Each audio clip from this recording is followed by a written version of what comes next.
비트겐슈타인 B. 하이데거가 존재에 대해서 탐구했다면 비트겐슈타인은 언어에 대해서 탐구했다. 그리고 그는 철학에서의 모든 문제는 언어 사용의 문제에서 비롯된다고 생각했다. 그가 언어를 탐구했다는 것은 철학 전체와 세계 전체를 탐구했다는 것과 같은 의미다. 우리가 일반적으로 생각하는 전형적인 천재의 모습을 하고 있던 비트겐슈타인은 19세기 말에 오스트리아 빈에서 태어나 20세기에 유럽을 무대로 활동했다. 광기 어리고 수도승의 면모를 보였던 그의 삶도 특이하지만 우리는 그의 이론에만 집중해 보려 한다. 그의 철학은 젊었을 때와 나이 들었을 때로 나뉜다.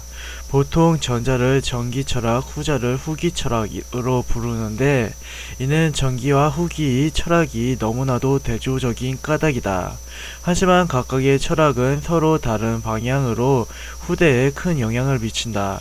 전기 철학을 대표하는 저서는 논리 철학 논고로 여기서 비트겐슈타인은 두 가지를 구분한다. 하나는 말할 수 있는 것이고 다른 하나는 말할 수 없는 것이다. 그는 철학자들이 말할 수 없는 것들을 말함으로써 철학적 문제를 만들어낸다고 생각했다. 그래서 철학의 문제를 해결하기 위해서 그는 언어를 정밀화하고 형식적 논리적으로 오류를 제거하기 위해 노력했다. 그의 전기 사상을 대표하는 개념인 그림이론은 이러한 생각이 반영되어 있다. 비트겐슈타인에 따르면 언어는 그림과 동일하다. 그림을 그릴 때 세계의 실제 대상이 화폭안에 대응되어 그려지듯이 언어도 세계의 대상과 대응해야만 한다. 그림이론에 따르면 이름은 대상과 일치해야 하고 명제는 사실과 일치해야 하며 언어는 세계와 일치하게 된다. 언어는 세계를 묘사한다. 당연한 말 아닌가? 도대체 누구나 당연히 아는 말을 왜 하는 걸까? 라고 생각할지도 모르지만 이것을 정교한 형식 언어의 논리성으로 알아볼 수 없게 풀어나간다는 점에서 경이롭다. 또한 이를 통해 그가 이룬 성과가 중요하다. 그림 이론이 도달하는 결론은 모든 철학적 문제가 세계와 대응하지 않는 언어를 사용하기 때문에 발생한다는 것이다. 기존의 철학, 종교, 윤리, 형이상학에서 말하는 신, 영혼, 자아, 도덕은 실제 그것과 대응하는 것이 없어서 아무런 의미를 갖지 않는다. 그런데도 실제 세계와 대응하지 않는 언어를 사용해 왔기 때문에 철학은 복잡하고 고통스러워졌다. 이제 철학자의 임무는 잘못된 언어 사용 방식을 지적하고 이를 해소함으로써 문제를 해결하는 것이어야 한다. 그래서 그는 논리 철학 논고의 마지막을 말할 수 없는 것에 대해서는 침묵해야 한다 라고 끝맺는다. 세계와 대응하지 않는 언어는 말할 수 없고 보여줄 수만 있다. 이 견해는 영국의 경험론과 이어지는 논리실증주의자들에게 열렬한 환영을 받았다. 경험론은 앞서 살펴보았듯 관찰과 경험을 통해서만 이론을 만들 수 있다는 입장이다. 논리실증주의자들도 같은 맥락에서 경험되거나 검증되지 않은 것들에 대해 강력히 반대했다. 그런 까닭에 논리실증주의자들에게 비트겐슈타인은 자신들의 이론에 정당성을 부여해주는 거목이었다. 하지만 실제로 비트겐슈타인은 말할 수 없는 것을 무가치하다고 본 것이 아니었다. 반대로 그는 정말 중요한 것은 말할 수 없는 것인데 그것을 말함으로써 가치를 훼손하는 것을 우려한 것이다. 아름다움, 신성함, 도덕성을 말할 수 없고 보여줄 수만 있다. 논리실증주의자들은 당황했다. 언어를 바로잡음으로써 철학의 모든 문제를 끝냈다고 생각한 비트겐슈타인은 학계를 떠나서 방랑자나 수행자와 같은 삶을 살아갔다. 그러다가 중년이 되어 자신이 철학에 문제가 있었음을 깨닫고 다 끝내지 못한 철학의 문제를 마무리하기 위해 학계로 돌아왔다. 학계에서는 이에 대해 신이 돌아왔다라고 표현했다. 그의 후기 철학을 대표하는 저서는 유고작이 된 철학적 탐구다. 그가 잘못이라고 깨달은 점은 논리 철학, 논고에서 다루는 언어가 인위적인 특수한 언어에 한정되어 있다는 것이었다. 실제로 일상생활에서의 방대한 언어는 1대1로 세계와 대응하는 것이 아니었다. 일상 언어에서 중요한 것은 명제의 내적인 의미가 아니라 사용 맥락이었고, 일상 언어에서의 단어는 형식적으로 완벽하게 규정되기 어려웠다. 그는 스스로 논리, 철학, 논고에 반대했다. 철학적 탐구를 대표하는 개념은 가죽 유사성이다. 이 개념은 단어가 하나의 대상으로 정확히 대응하지 않음을 보여줌으로써 자신이 초기 이론인 그림 이론이 전제했던 세계와 언어의 대응이라는 개념을 무너뜨린다. 쉽게 말해서 말의 기본 단위인 단어조차도 규정되지 않는다는 것이다. 언어는 정의되지 않는다. 이것은 중요하다. 모든 학문과 종교와 철학이 가능한 기반은 안정된 언어 위에서이기 때문이다. 비트겐슈타인이 생각처럼 단어가 규정되지 않는다면 우리 학문과 종교와 철학은 허약한 모래 위에 쌓은 성일 뿐이다. 그의 생각은 다음과 같다. 우선 가족에 대해서 생각해보자. 아빠, 엄마, 나, 동생, 바둑이 이렇게 다섯이 있다. 이들은 가족이라고 부를 수 있는 이유는 무엇인가? 기존의 언어관에서는 이들에게서 공통 분모를 추출할 수 있기 때문이라고 한다. 중세에서 이미 다루었지만 단어란 개별적 존재들이 보편 개념이지 않는가? 하지만 아무리 생각해봐도 이들이 공통 분모를 찾을 수가 없다. 나는 동생과 닮았고 동생은 아빠와 닮았고 술 마신 아빠는 바둑이와 닮았지만 아무리 찾아도 전체의 공통점은 없다. 비트겐슈타인에 따르면 우리가 가족이라 이름 붙일 수 있는 것은 우리 상식과는 달리 공통 분모 때문이 아니라 다만 개체들이 느슨하게 연결되어 있기 때문이다. 게임이라는 단어도 마찬가지다. 세상에 무수히 많은 게임이 있다. 축구 게임, 매스 게임, 체스 게임, 인터넷 게임 등등. 하지만 이 모든 게임이 동일하게 공유하는 본질로서의 공통점이란 없다. 다만 개별적 게임끼리 마치 가족들처럼 느슨하게 연결되어 있는 것이다. 비트겐슈타인은 단어가 공통 분모로서의 본질을 공유하는 것이 아니라 단어는 곧 가족 유사성임을 밝힘으로써 단어가 규정되지 않음을 밝혔다. 지금까지 당연하게 신뢰하고 있었던 언어의 본질이 허구임을 보여줌으로써 언어의 벽돌로 쌓은 서구 철학의 본질주의는 무너진다. 원래 규정되지 않는 것이 단어이고 이에 따라 언어 자체가 정확하게 규정되지 않는다고 할 때 이러한 언어를 가지고 논쟁을 벌인 서구 사회 전체는 불필요하고 토모적인 일을 해온 것이다. 비트겐슈타인의 전기 철학은 경험론과 이어지지만 후기 철학은 서구 사회의 근간을 흔든다는 점에서 회의주의적인 측면이 보인다. 실존주의 시 근대 이성주의의 붕괴와 두 차례의 세계대전 이후 유럽에서는 개인과 사회의 가치관과 이념이 혼란 시대를 보내고 있었다.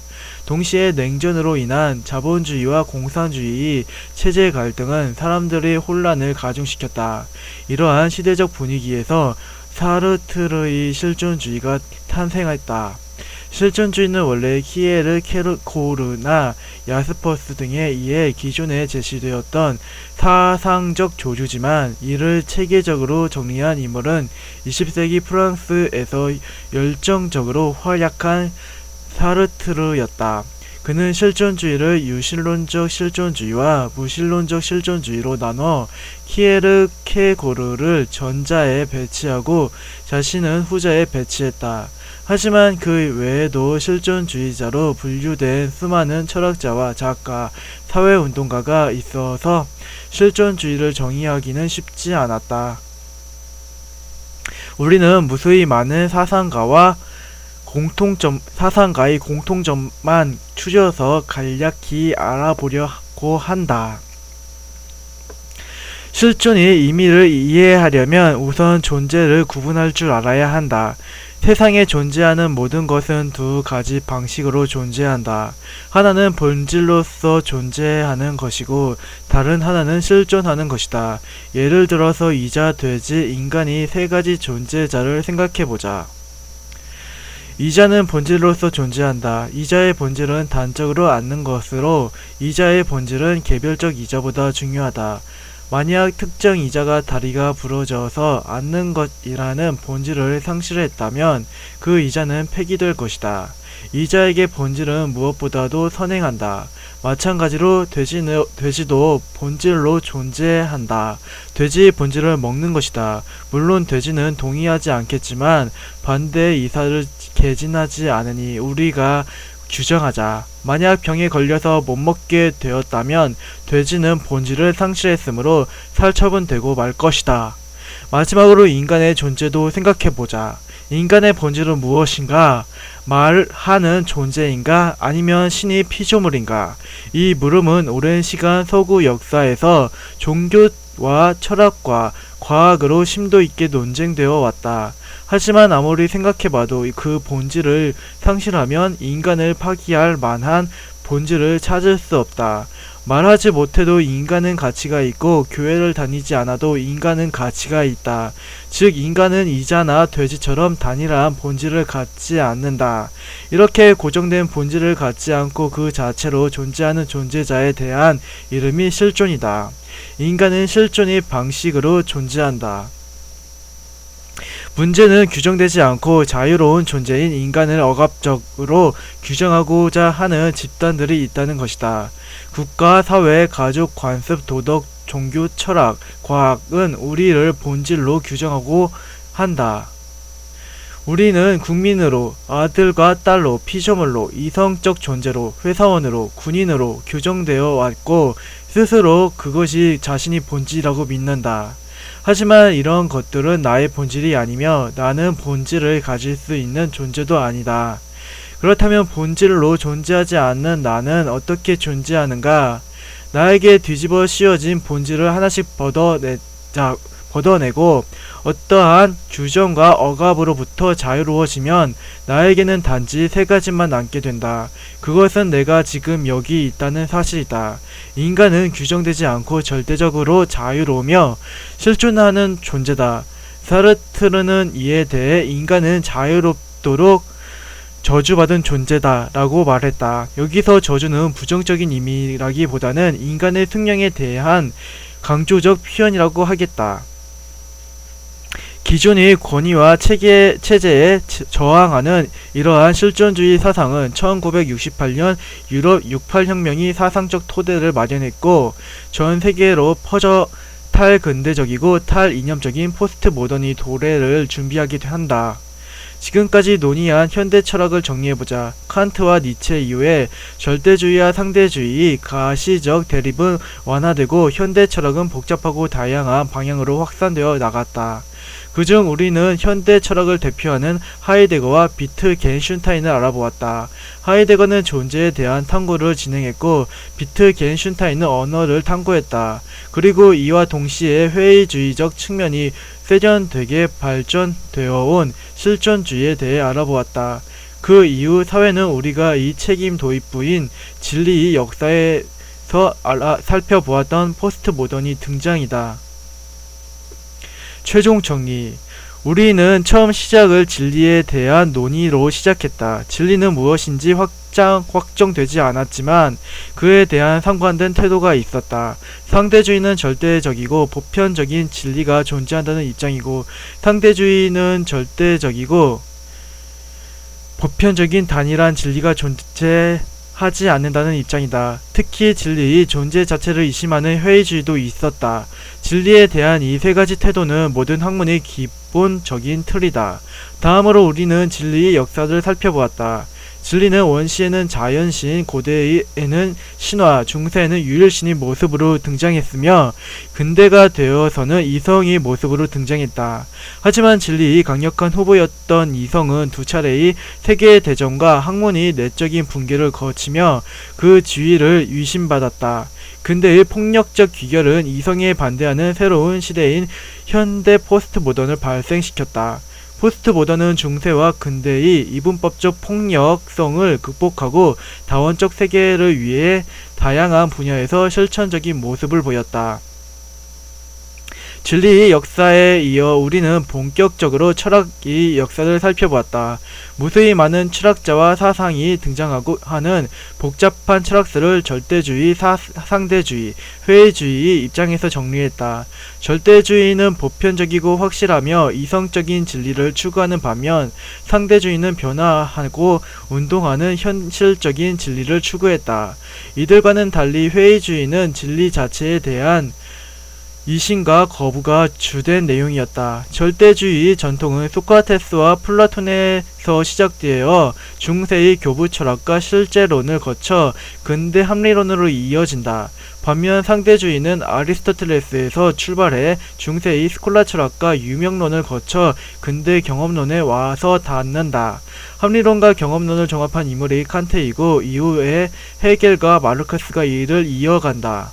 현대에 이르러서는 하이데거가 존재를 비트겐슈타인이 언어를 탐구한다.